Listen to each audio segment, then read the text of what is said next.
Hello friends, my name is Y Radheshyam और मैं as a APO Ahmedabad division में काम कर रहा हूँ, एपीओ ट्रैफिक। मैं आज स्टैब्लिशमेंट के सब्जेक्ट पे लेक्चर देने जा रहा हूँ। जैसा कि आप सभी को मालूम है कि अभी लॉकडाउन चल रहा है देश में, और रेलवे बोर्ड के दिशा निर्देशों के आधार पर अभी जो काम है वो हम घर बैठ के काम कर रहे हैं। तो सभी लोग घर पे ही काम कर रहे हैं, और इस दौरान कई रेलवे कर्मचारियों के मन में डाउट्स हैं कि सैलरी और कई अलाउंसेस के बारे में कि वे क्या किस तरह से पेमेंट होगा, नहीं होगा, मिलेगा नहीं मिलेगा। इसी संबंध में मैं एक वीडियो बनाने जा रहा हूँ आज। मैक्सिमम जो लोग हैं, जो रेलवे एम्प्लॉयज़ हैं, इवन सेंट्रल गवर्नमेंट एम्प्लॉयज़ हैं, वो लगभग सभी लोग घर से काम कर रहे हैं। और उनके मन में संदेह जो है, सबसे पहला संदेह ये आता है कि जो हमको हर महीने ट्रांसपोर्टेशन अलाउंस यानी परिवहन भत्ते का भुगतान किया जाता है, वो हमको मिलेगा कि नहीं मिलेगा।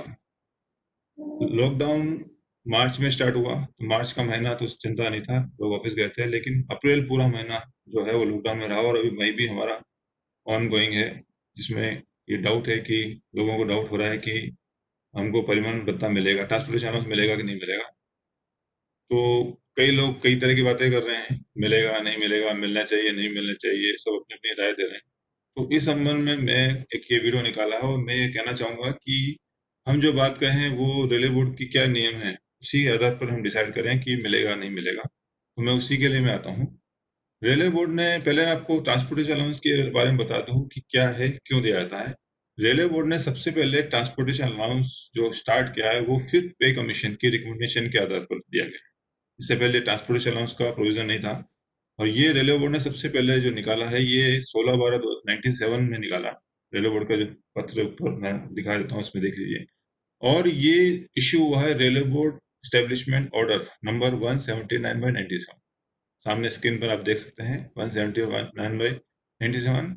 ये पहली बार इंट्रोड्यूस हुआ था, और ये जो देने का मुख्य कारण ये था कि कोई भी रेल कर्मचारी या सरकारी कर्मचारी, सेंट्रल गवर्नमेंट एम्प्लॉइज को मिलता है, इसलिए हम सरकारी कर्मचारी भी इस्तेमाल करते हैं। तो सेंट्रल गवर्नमेंट एम्प्लॉइज या रेलवे कर्मचारी घर से ऑफिस और ऑफिस से घर जो आने जाने के लिए जो ट्रांसपोर्टेशन में जो खर्चा आता है, उसी को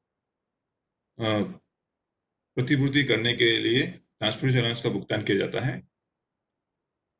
कोई कर्मचारी अगर ऑफिस नहीं आ रहा है, घर बैठ के काम कर रहा है, तो ऑब्वियसली ये है कि ट्रांसपोर्टेशन में उसका कोई खर्चा नहीं हुआ है, तो मिलना चाहिए नहीं मिलना चाहिए। तो रेलवे बोर्ड ने जो 97 में सर्कुलर निकाला था, उस वक्त काफ़ी सारे कंडीशंस थी।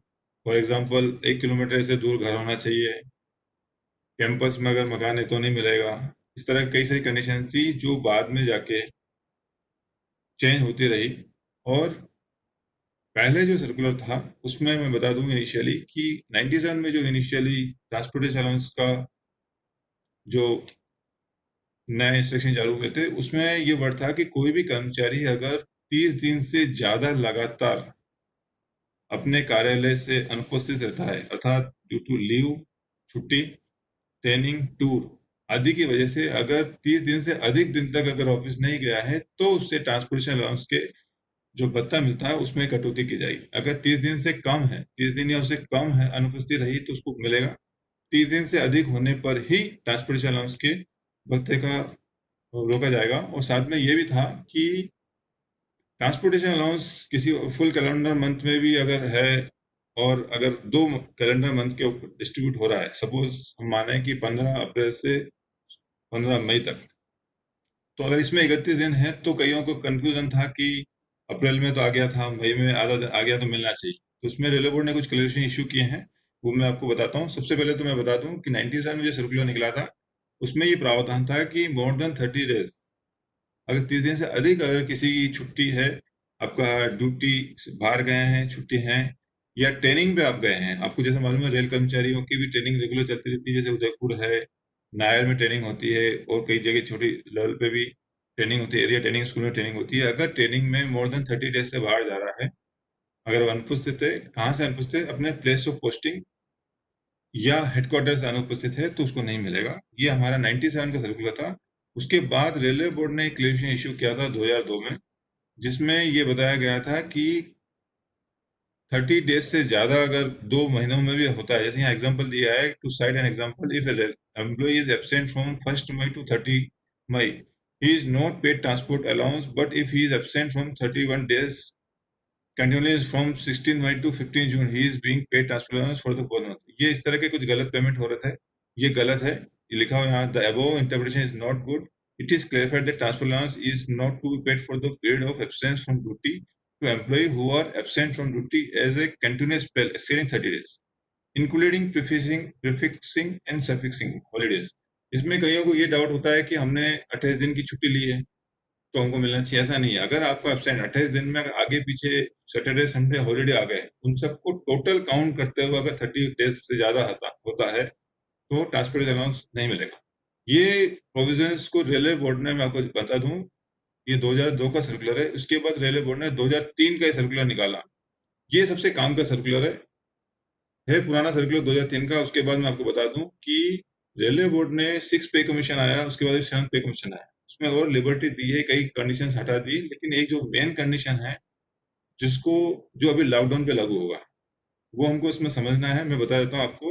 ये पहले तो बता दूं, ये रेलवे बोर्ड का जो लेटर नंबर है हमारा 203/2003 से चालू हुआ, तो इसमें बता दूं आपको पार्शियल मॉडिफिकेशन किया हुआ है। ये देखिए पैरा 2.7 97 में जो सर्कुलर निकला था 16/12/97 में, जिसमें पैरा 2.7 को मॉडिफाई किया है। क्या किया है? This allowance will not be admissible if a railway servant is absent from duty for full calendar months due to leave, training and tour. यहाँ फुल कैलेंडर मंथ बता दिया। अब मैं बता दूं 2.7 पैरा में जाऊंगा, 97 में क्या था एक बार हम देख लें इसको।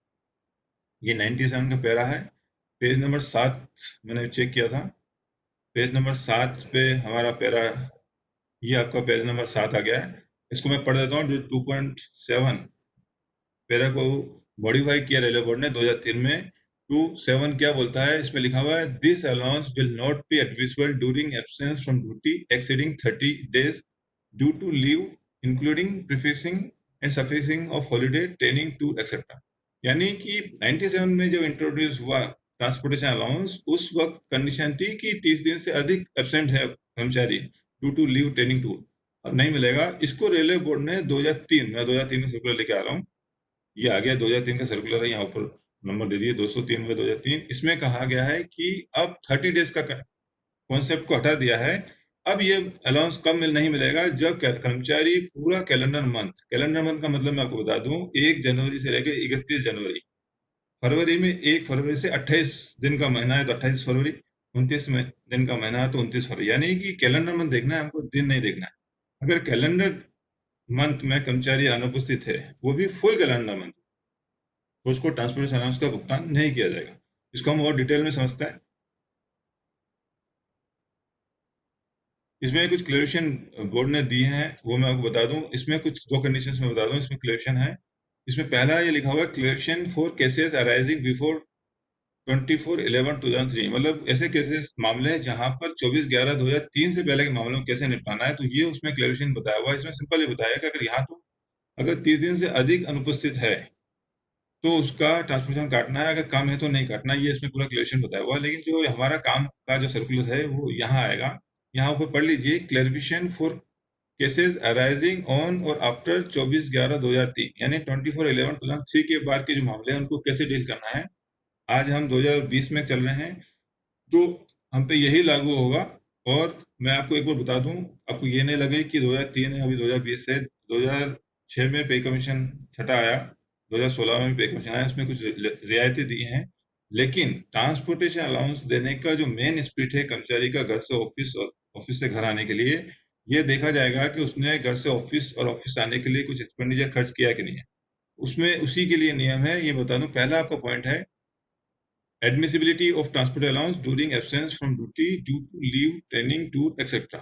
मैं आगे डिटेल में पढ़ लेता हूँ। Absence from duty means absence from headquarter oblique place of posting due to any of reason, यानी कि आपके कार्य से अनुपस्थिति का मतलब है कि आप अपने हेडक्वार्टर या प्लेस ऑफ पोस्टिंग, जहां आपका प्लेस ऑफ पोस्टिंग है वहां से आप अनुपस्थित हैं।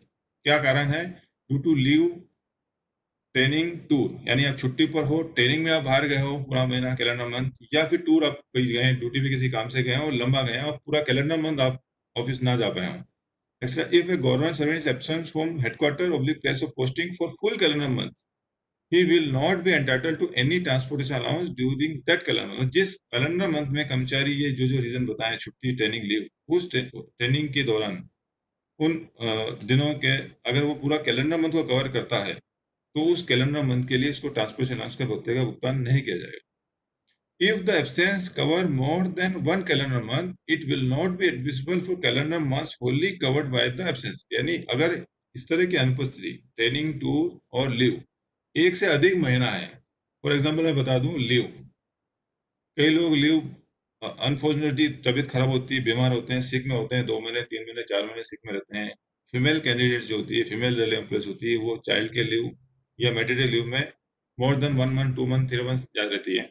तो अगर वो जो छुट्टी अनुपस्थिति है उनकी ड्यूटी, अगर वो ड्यूटी जो है अगर फुल कैलेंडर मंथ है, सपोज कोई एम्प्लॉय है इसने जनवरी में 15 जनवरी से छुट्टी किया है, तो 15 जनवरी में चूंकि 15 दिन आया हुआ है तो जनवरी का उसको फुल पेमेंट मिलेगा। उसके बाद 15 जनवरी के बाद सीधा वो 15 मई तक छुट्टी पर है, तो उसके बीच में जो फुल कैलेंडर मंथ पड़ रहे हैं वो पड़ रहे हैं आपका फरवरी, मार्च, अप्रैल। मई में चूंकि 15 तारीख को आ गया तो वो कैलेंडर मंथ पूरा नहीं हुआ, 16 से ड्यूटी कर रहा है, तो सिर्फ फरवरी, मार्च और अप्रैल 3 महीने का उसको जो है ट्रांसपोर्टेशन अलाउंस का भुगतान नहीं किया जाएगा। सिमिलरली ट्रेनिंग में कई बार 4 महीने की होती है, तो ये आपको देखना पड़ेगा। अगर आपकी अनुपस्थिति पूरा कैलेंडर मंथ आपका जो है वो कवर करती है अनुपस्थिति, तो उस पूरे महीने को आपको ट्रांसपोर्टेशन का भुगतान नहीं किया जाएगा। और इसमें लास्ट लाइन है, if the absence does not cover any calendar month in full, transportation allowance will be admissible for full month. यानी किसी भी महीने में आपका अनुपस्थिति पूरी नहीं होती, यानी आंशिक पार्शियली रूप से आप ऑफिस आते हो, तो आपको पूरे महीने का ट्रांसपोर्टेशन अलाउंस का भुगतान दिया जाएगा। अगला इसमें टॉपिक है transport allowance during training treated as duty.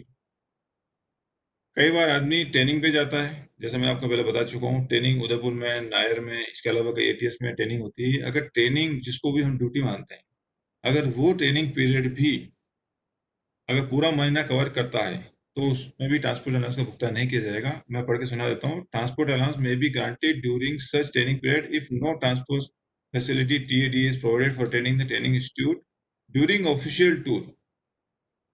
In the training courses, the allowance will not be admissible when the periods of the tour cover the whole calendar month. यानी पूरा अगर ट्रेनिंग पीरियड पूरा आपका calendar month cover करता है तो आपको transport allowance नहीं जाएगा। सिमिलरली ड्यूरिंग ट्रेनिंग अब्रॉड, यानी विदेश में अगर आप ट्रेनिंग पे गए हुए हैं और अगर पूरा महीना कवर होता है वो training, no transport allowance will be admissible when the period of such training covers the whole calendar month. अगर पूरा महीना है आपका तो आपको ट्रांसपोर्ट अलाउंस नहीं मिलेगा।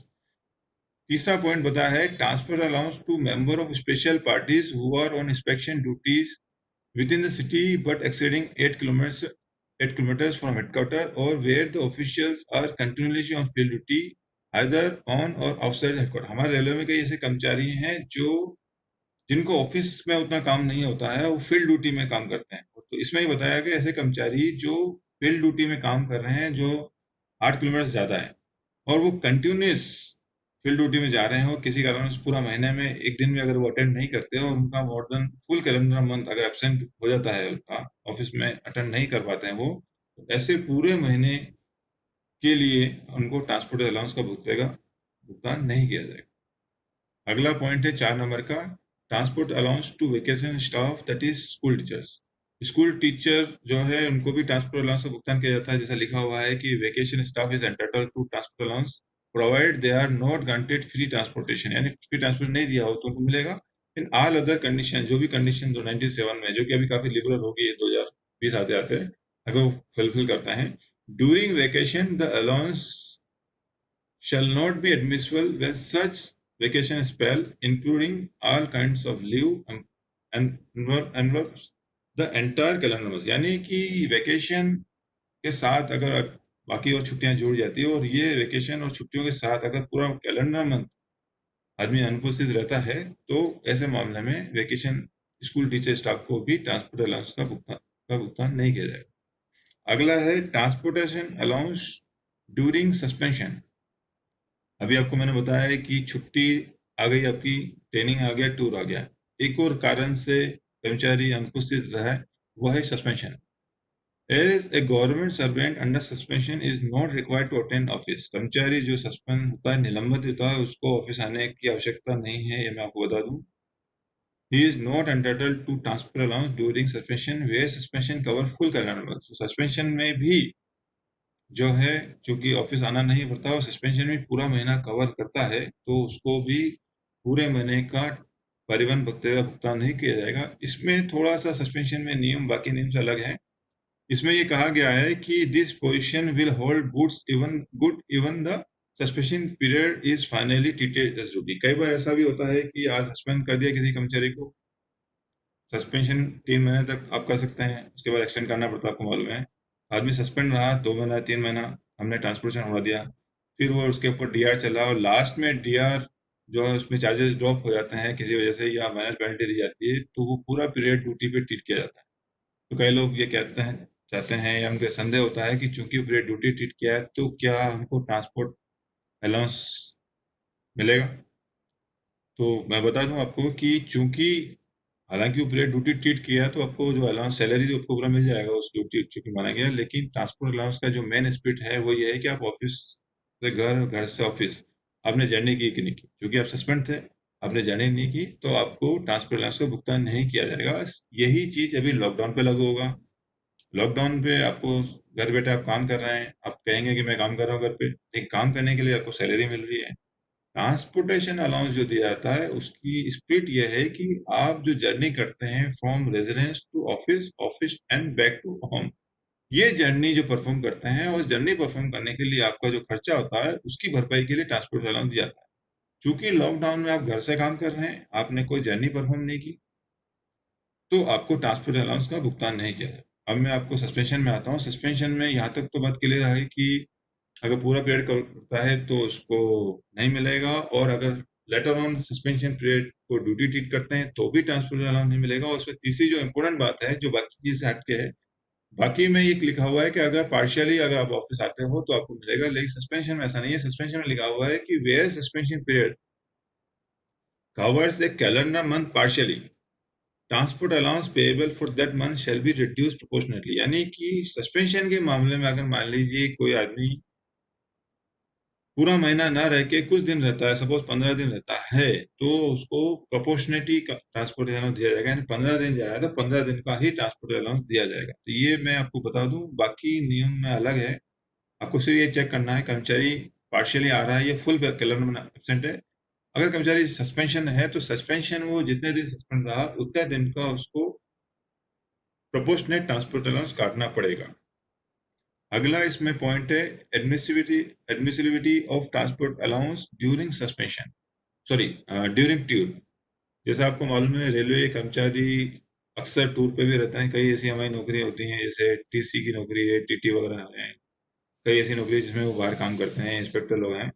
तो इसमें भी वो लिखा हुआ है कि no transport allowance will be admissible where tour covers a full calendar months, where tour covers any calendar month in part, transport allowance will be admissible for the full calendar month। यानी कि अगर आदमी tour पे गया हुआ है और लंबा टूर गया हुआ है किसी काम से, तो अगर पूरा कैलेंडर मंथ अगर कवर हो गया है तो उसको उस कैलेंडर मंथ का ट्रांसपोर्ट अलाउंस का भत्ते का भुगतान नहीं किया जाएगा। लेकिन अगर पार्शियली गया हुआ है, जैसे हम टूर करते हैं, 1 दिन जाते हैं, 2 दिन करते हैं, या अगर 20 दिन भी गया हुआ है लेकिन वो आ गया है वापस, पूरा कैलेंडर मंथ कवर नहीं हुआ है, तो उसको पूरे कैलेंडर मंथ का ट्रांसपोर्टेशन अलाउंस भत्ते का भुगतान किया जाएगा। तो ये बातें मैंने अभी आपको बताई है। इससे एक बात आपको क्लियर हो गया होगा कि ट्रांसपोर्टेशन अलाउंस का लॉकडाउन के कनेक्शन में रेलवे बोर्ड से अलग से कोई ऑर्डर जारी करने की कोई आवश्यकता नहीं है।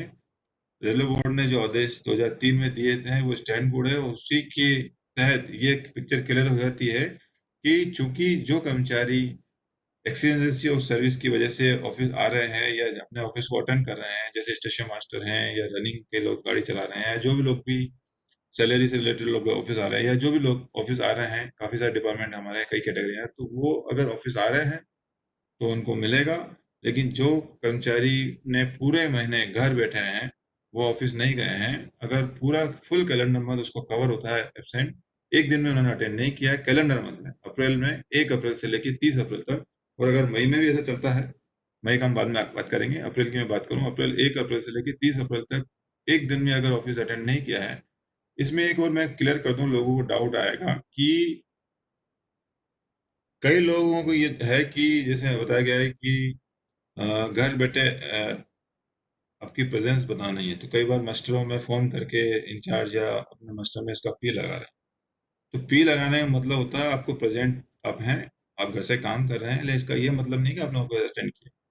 तो ऑफिस कोई भी अटेंड करता है, इसका मैं बता दूं एग्जांपल है कि हमारे जो रेलवे बोर्ड से ऑलरेडी निर्देश दिए गए हैं कि प्रत्येक कर्मचारी जो है मास्टर में साइन करेगा। यानी आप अगर ऑफिस गए हैं तो मास्टर में साइन करेंगे, और आपने मास्टर में साइन किया है इसका मतलब आप ऑफिस आए हैं, और अगर मास्टर में पी है फोन पे लगाया है तो उसको आपका ऑफिस में उपस्थिति नहीं मानी जाएगी, और आपको ट्रांसफर अलाउंस का भुगतान नहीं किया जाएगा। तो मैं एक और इस वीडियो के माध्यम से एक बात कहना चाहूँगा कि जितने भी लोग ये वीडियो देख रहे हैं और अगर सुपरवाइज़र हैं, जिस भी रेलवे में या जिस भी यूनिट में काम करते हैं, उनसे मैं इस वीडियो के माध्यम से रिक्वेस्ट करना चाहूँगा कि आप अपने ऑफिस में जितने भी स्टाफ हैं, वो स्टाफ में जो लोग पूरा महीना नहीं आए ऑफिस, घर से इन्होंने काम किया है, ऐसे लोगों की लिस्ट बना के आप अपने कार्यालय को भेज दें, ताकि उनकी ट्रांसपोर्ट अलाउंस की कटौती का व्यवस्था की जाए, ताकि भविष्य में इस तरह की कोई प्रॉब्लम ना है। धन्यवाद।